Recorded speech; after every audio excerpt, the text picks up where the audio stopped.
exemple, vous prenez le tour de taille, tour de poitrine, et tour des hanches, c'est pas important, le plus important c'est par là, parce qu'ici c'est français, donc c'est grand. Et vous le marquez et vous le comparez. Alors, dans le kit, dans le patron, il y a un tableau de mesure. Vous mettez en parallèle, tour de taille il est à combien, tour des hanches, de poitrine il est à combien, et vous comparez avec les mesures données ici. Et vous prenez, bien sûr, si par exemple votre taille, la taille du petit, par exemple, c'est tour de poitrine, admettons, c'est 55. Donc je regarde, ici 24 mois, c'est 56. Alors je prendrai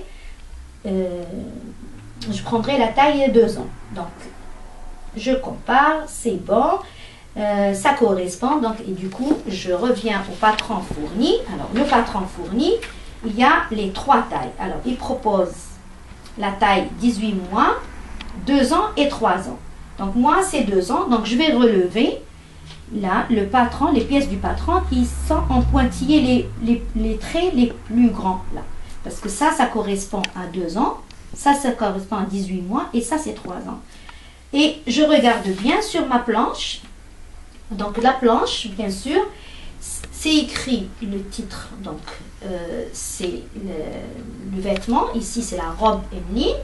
Et après, qu'est-ce qu'il y a? Il y a pour chaque pièce, il y a le nom du pièce, ici par exemple c'est le devant, c'est la pièce 1.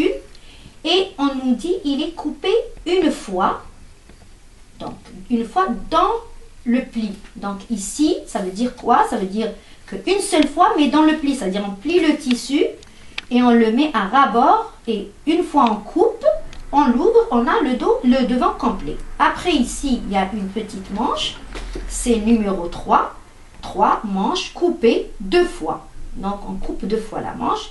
Et le dos, c'est aussi, c'est la pièce 2, coupée 2 fois.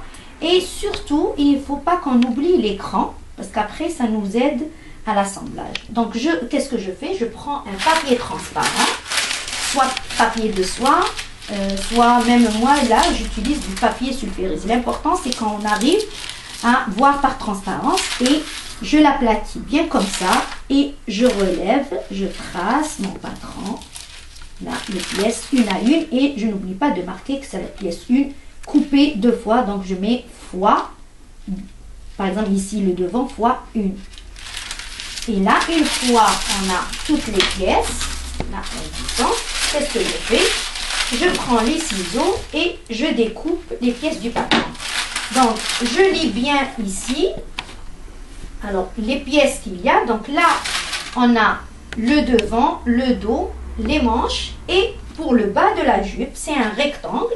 Et on voit pour chaque taille, on nous indique la largeur du rectangle et la longueur. Donc, et après, bien sûr, il y a le col qui est fourni en tulle ou alors vous faites votre propre col. Donc, il y a aussi le patron du col dans la planche. Après, on passera à la coupe. Je vous montrerai comment couper et après, comment assembler à la machine.